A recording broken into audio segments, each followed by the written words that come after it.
Logan looks like a typical college student doing homework, but the fact he has a home took work. Some things that I question nowadays as a casual problem, and what I would consider a casual problem maybe say like 3-4 years ago, it's such a drastic change. Logan was recently part of a growing segment, the homeless youth.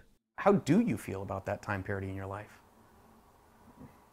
Every step was heavy. Every idea or thought that I had going forward was an anchor. When you were homeless, these are the streets that you would end up walking. What was that experience like for you?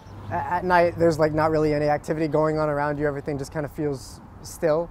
There would pretty much be no one around, so I would feel more isolated than ever. I didn't know what to think. I didn't know really what my next move would be. The basic needs of food and shelter were a struggle until he was introduced to a program specifically directed at homeless adolescents. On the corner of a street in Nassau County, a door was opened at the Walkabout home. Very relieved to find that something such as this program existed.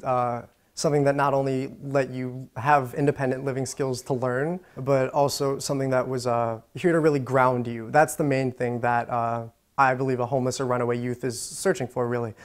A grounded foundation, something that they can call a home. 10 residents at a time are living here while working a part-time job and saving money to become self-sufficient. There's a lot of things that you need to learn about the real world and how to live independently. So they have a lot of smaller systems in place here where they teach you how to save and budget your money. It feels like this was not only a landing spot, but also your springboard. There were a lot of times that I would find myself just like in my bed, just thinking to myself, what am I going to do now that I'm here? What am I going to do after I leave here? Because the clock was ticking, right? As wonderful as this place is, you can't stay here forever. This is where Logan decided to change his world by creating one in a video game. Video games have such power, and they can really mold not just your personality, but your thought processes going forward. I'm who I am now because of all the games that I've played, all the experiences that I've had. With the help of Walkabout, Logan is now a student at Queens College. He also has a full-time job, a part-time job, and is now a game developer. Most importantly, he has his own apartment. It's something I'm devastatingly happy about. I can't express how joyous I am to just wake up and be like, okay, this is my bed, this is my dining table, this is my kitchen, everything here is mine. Programming is hard work, and video game programming is the hardest of all. You've got to combine graphics with sound effects, plus use game theory to build a scoring system, and mostly create a world that's fun and rewarding. I really want them to feel connected with the world as well as with themselves. Logan spends more than 100 hours a week coding and engineering.